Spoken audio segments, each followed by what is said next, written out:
বর্ষার গভীর রাত, চারিদিকে অন্ধকার, আকাশে কালো মেঘ। আজ সকাল থেকেই ঝমঝমিয়ে বৃষ্টি, মাঝে মাঝে বিদ্যুতের ঝলকানি আর বজ্রপাত।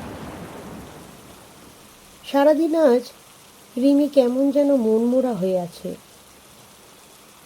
মা বাবা কলকাতায় গেছে 3 দিন হলো, কিন্তু আজ যেন রিমির কিছুই ভালো লাগছে না। কেমন যেন ভয় ভয় করছিল। তবু কখন যে রাতে ঘুমিয়ে পড়েছে নিজেও জানে না। রাত প্রায় 12টা। হঠাৎ একটা ঠক শব্দে রিমির ঘুম ভেঙে গেল। সে উঠে বসল। এই সময় কে আসবে, নিজের মনেই বলল। আবার সেই ঠক আওয়াজ।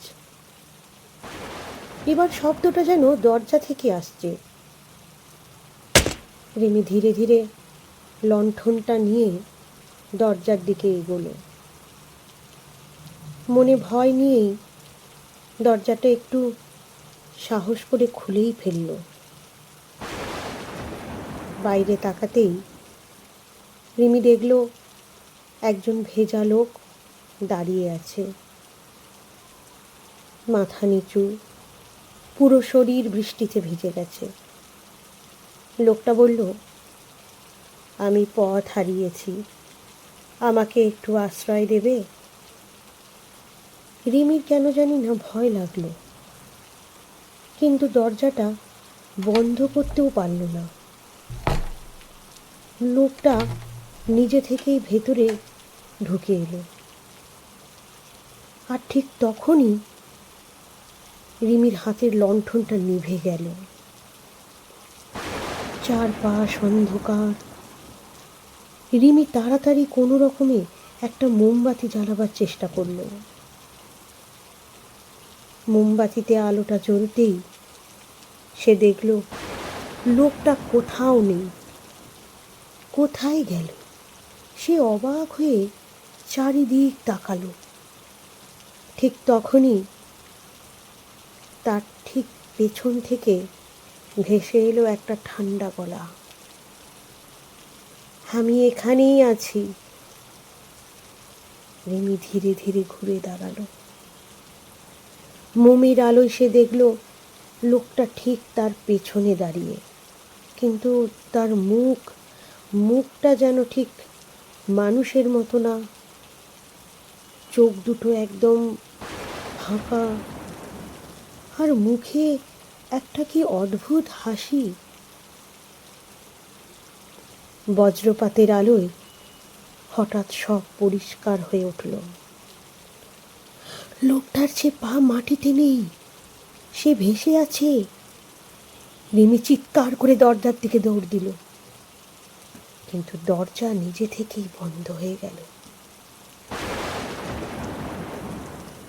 এই বৃষ্টির রাতে আমি বাইরে একা থাকতে পারি না, পথ হারিয়ে ফেলি, তাই তো আশ্রয়ের জন্য এসেছি।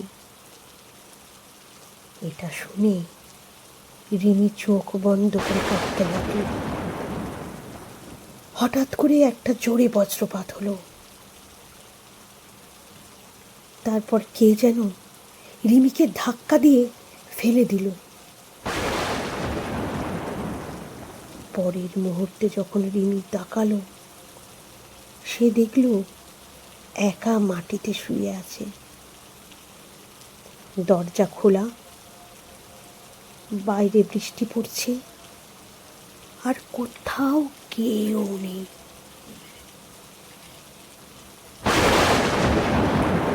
পরের দিন সকালে গ্রামের লোকেরা রিমির রাতের সমস্ত ঘটনা শুনল, কিন্তু তারা বলল এই বর্ষার রাতে অনেকেই নাকি পথ হারানো সেই মানুষটাকে দেখে।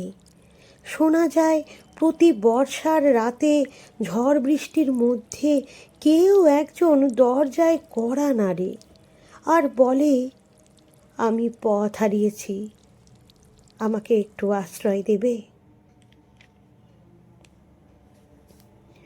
নমস্কার, আমি সৌমিতা। সৌমিতার গল্প কথা আপনাদের কেমন লাগছে আপনারা কমেন্ট করে আমাকে জানাবেন। আর যদি ভালো লেগে থাকে আমার চ্যানেলটি সাবস্ক্রাইব করার অনুরোধ থাকলো। ধন্যবাদ।